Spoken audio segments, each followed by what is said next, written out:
Filter winding के बाद हम आते हैं ट्रैक्शन वाइंडिंग पर। इस ब्लू कलर से पेयर ऑफ वाइंडिंग को दिखाया गया है। ये 4 वायर निकले हुए हैं, वो एक ट्रैक्शन कन्वर्टर में जाते हैं। ये 4 वायर कहाँ से निकले रहते हैं, इसके लिए मैं ट्रांसफार्मर का टॉप व्यू दिखाता हूँ। ये है ट्रांसफार्मर का टॉप व्यू। इसमें ब्लू कलर से जो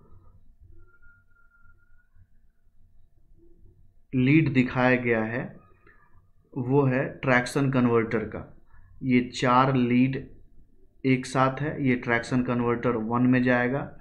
इसके डायगोनली अपोजिट दूसरे साइड में भी 4 लीड होता है जो ट्रैक्शन कन्वर्टर 2 में जाता है। ये चारों लीड ट्रांसफार्मर से ट्रैक्शन कन्वर्टर तक डायरेक्ट नहीं जुड़े रहते हैं, जबकि ये कॉन्टैक्टर से जुड़े होते हैं। और ये 2 टाइप के कॉन्टैक्टर होते हैं उसमें। 12.3 जो इक्विपमेंट दिखाया गया है वो है कॉन्टैक्टर कन्वर्टर प्री चार्जिंग।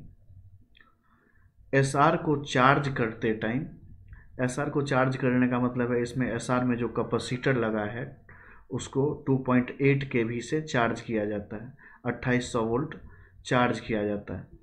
तो जब इनिशियली एसआर को चार्ज करते हैं उस time pre charging contactor use करते हैं, वो 12.3 में दिखाया गया है। इस प्री चार्जिंग कॉन्टैक्टर के साथ सीरीज में रेसिस्टेंस होगा, क्योंकि हम कैपेसिटर को डायरेक्ट चार्ज नहीं करते हैं, उसे सीरीज में कुछ रेसिस्टेंस लेके चार्ज किया जाता है। उस प्री चार्जिंग कॉन्टैक्टर के साथ रेसिस्टेंस जो उसके सीरीज में जुड़ा होता है कैपेसिटर को चार्ज करने के लिए, इसको बोलते हैं प्री चार्जिंग रेसिस्टर कन्वर्टर। क्योंकि लाइन कन्वर्टर साइड का है, इस साइड में क्या होता है कि ट्रांसफार्मर से आने वाला सिंगल फेज डीसी में कन्वर्ट होता है, तो इसलिए इसको प्री चार्जिंग रेसिस्टर कन्वर्टर बोलते हैं। एक बार जब कैपेसिटर चार्ज हो जाता है तो प्री चार्जिंग कॉन्टैक्टर को ओपन कर दिया जाता है। अगर चार्जिंग में कुछ इशू रहा फिर भी इस कॉन्टैक्टर को हम ऑन कर सकते, मतलब ओपन कर सकते हैं। और जब ये चार्ज हो जाता है उसके बाद ये 12.3 कॉन्टैक्टर ओपन करके कॉन्टैक्टर 12.4 जो उसके ठीक नीचे है उसको ऑन किया जाता है, उसको सर्विस में लाया जाता है। ये है इसका मेन कॉन्टैक्टर, कन्वर्टर का मेन कॉन्टैक्टर। ये 12.4 1 और 12.4 का 2, ये मेन कॉन्टैक्टर है। इसको बोलते हैं कॉन्टैक्टर कन्वर्टर। तो ट्रांसफार्मर के सेकेंडरी और ट्रैक्शन कन्वर्टर के इनपुट के बीच में अभी हम जो कॉन्टैक्टर है उसके बारे में देखे। अभी आते हैं हम लोग ट्रैक्शन कन्वर्टर के इनपुट के साइड। ट्रैक्शन कन्वर्टर कुछ इस टाइप का दिखता है। इसमें बीच बीच में ये 4 वाल्व दिख रहा है। ये नीचे वाला वाल्व, दोनों जो नीचे वाला वाल्व है ये लाइन कन्वर्टर साइड से कनेक्टेड रहते हैं, और ऊपर के दोनों वाल्व ड्राइव कन्वर्टर साइड से जुड़े होते हैं। राइट साइड में एक हैंडल दिखाया गया है, इसको अर्थिंग स्विच बोलते हैं।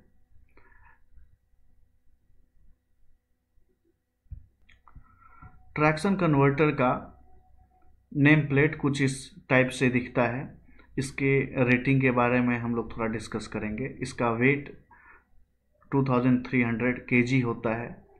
अब इनपुट साइड में क्या रहता है, इनपुट साइड में इसका नॉमिनल आरएमएस वोल्टेज 1269 वोल्ट है, मतलब एसआर का इनपुट वोल्टेज 1269 वोल्ट आता है।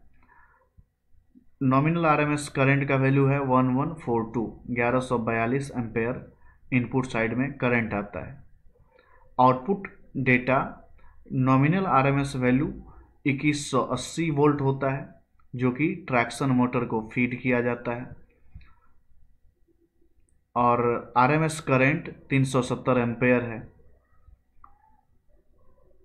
WAP 5 लोगों के लिए, और WAG 9 WAP 7 लोगों के लिए नॉमिनल RMS करंट 270 एम्पेयर है। फ्रीक्वेंसी रेंज WAP 5 लोगों के लिए 0 से 170 हर्ज और WAP 7 और WAG 9 लोगों के लिए 0 to 140 हर्ज। ये नॉमिनल RMS वोल्टेज जो है 2180, ठीक है, ये तो TM में जाएगा, लेकिन TM को कंट्रोल करने के लिए हम लोग variable voltage variable frequency use करते हैं। तो ऐसा नहीं है कि फिक्स्ड वोल्टेज 2180 ही जाएगा, उसको हम चेंज करके variable voltage variable frequency command signal से इसको हम चेंज कर सकते हैं, रेटेड वोल्टेज और फ्रीक्वेंसी को आउटपुट साइड में, ताकि TM को हम कंट्रोल कर सकें। तो ओवरऑल ट्रैक्शन कन्वर्टर का इनपुट वोल्टेज 1269 वोल्ट और आउटपुट वोल्टेज 2180 वोल्ट है, लेकिन इसके बीच में जो DC लिंक रहता है उसका वोल्टेज 2800 वोल्ट रहता है। ये 12/1 और 12/2 ये ट्रैक्शन कन्वर्टर 1 का वाल्व सेट है। एक लोको में 2 ट्रैक्शन कन्वर्टर यूज होता है और एक ट्रैक्शन कन्वर्टर में 4 वाल्व सेट यूज होते हैं। तो टोटल कितने वाल्व सेट हो गए लोको में? 8 वाल्व सेट होते हैं। एक 3 फेज लोको में 8 वाल्व सेट ट्रैक्शन कन्वर्टर का होता है। ये 12/1 12/2 ये लाइन कन्वर्टर साइड के वाल्व सेट है, और 12/3 और 13/1 ये ड्राइव साइड के वाल्व सेट हैं। इसको अलग से हम एक सर्किट में ऐसे दिखा सकते हैं।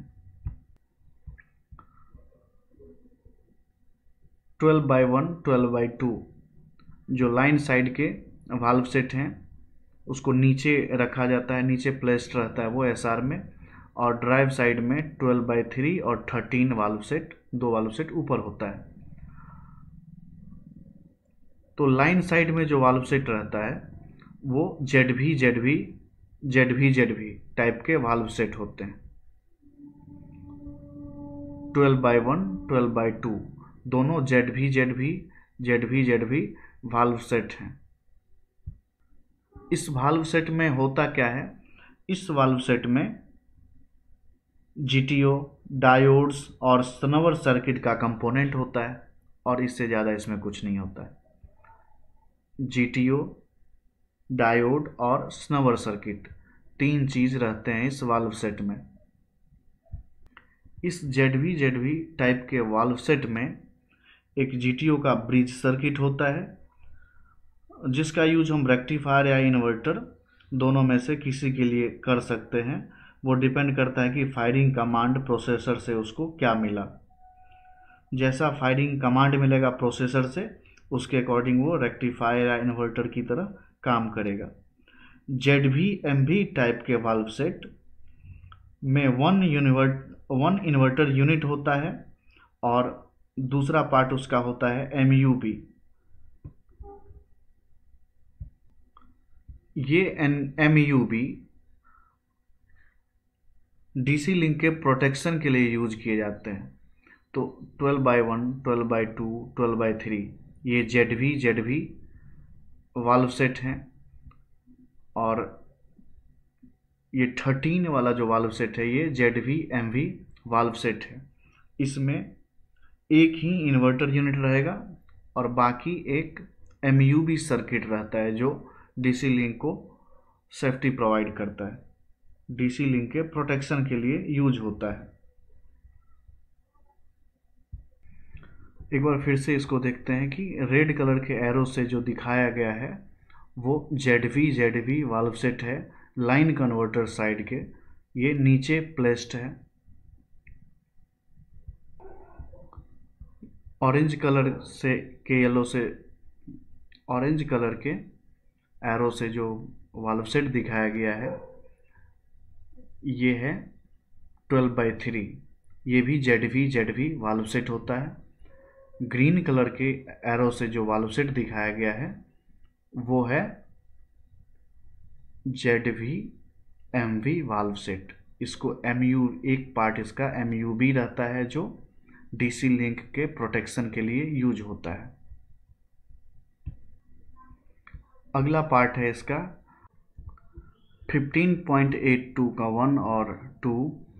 ये अर्थिंग स्विच DC लिंक है, मतलब DC लिंक का अर्थिंग स्विच है। DC लिंक को अगर ग्राउंड करना होगा तो इस स्विच का यूज करते हैं। ट्रैक्शन कन्वर्टर में कुछ इस टाइप का दिखता है।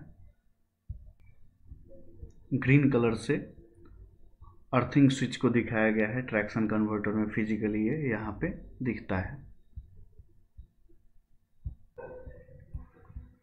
15.3 का इक्विपमेंट है सीरीज रेजोनेंट सर्किट चौक।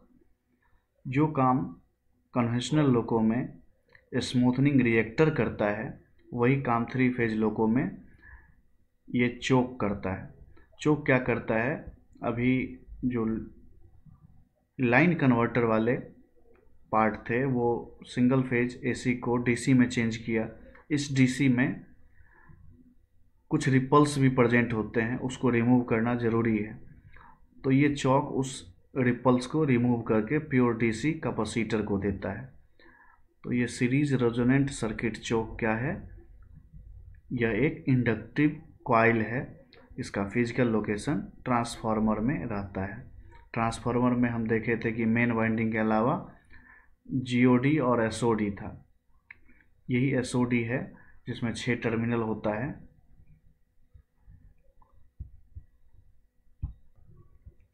सीरीज रेजोनेंट सर्किट चौक के ठीक नीचे उसके सीरीज में एक कैपेसिटर बैंक लगा होता है।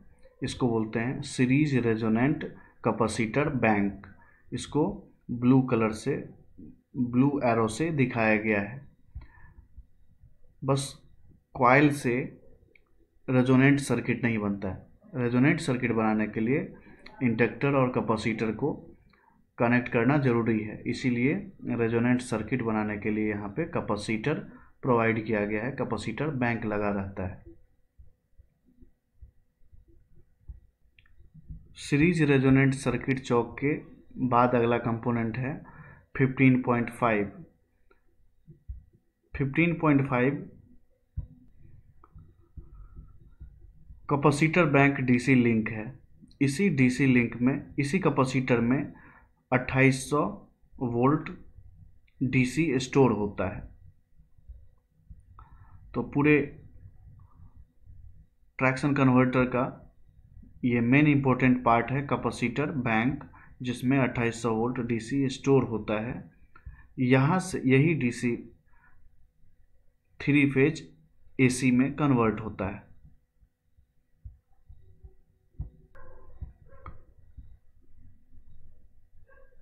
DC लिंक को, DC कैपेसिटर बैंक को ओवर वोल्टेज प्रोटेक्शन के लिए MUB सर्किट बना होता है।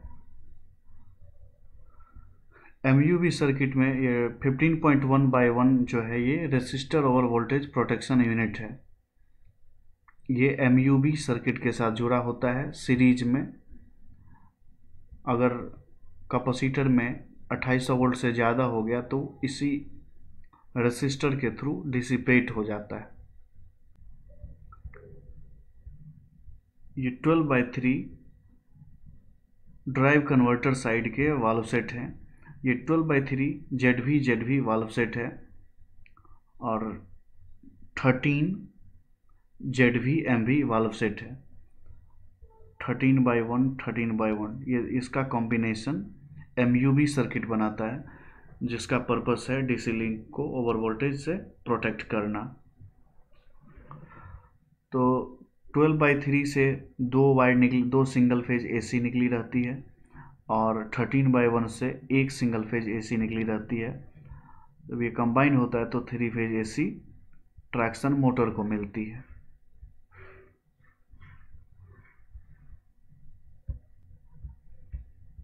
जब 3 फेज AC ट्रैक्शन मोटर को मिलती है तो Faraday's law of electromagnetic induction principal पर ये काम करता है और मोटर घूमने लगता है। मोटर जब घूमता है तो ट्रेन आगे जाती है। तो इस प्रकार हम देखें कि सप्लाई कैसे OHE से पेंटोग्राफ में, पेंटोग्राफ से VCB में, बाकी सेफ्टी इक्विपमेंट लगे हैं LA लाइटनिंग अरेस्टर, उसको अगर छोड़ दें, OCR को छोड़ दें, तो VCB के बाद आता है ट्रांसफार्मर में। ट्रांसफार्मर से ट्रैक्शन कन्वर्टर के लाइन कन्वर्टर साइड में आया। Line converter single phase AC को DC में कन्वर्ट किया, जो कैपेसिटर बैंक में स्टोर हुआ 2800 volt. 2800 volt DC drive converter के थ्रू DC से 3 फेज AC बना और ट्रैक्शन मोटर को फीड किया गया, जिससे ट्रैक्शन मोटर चलने लगती है।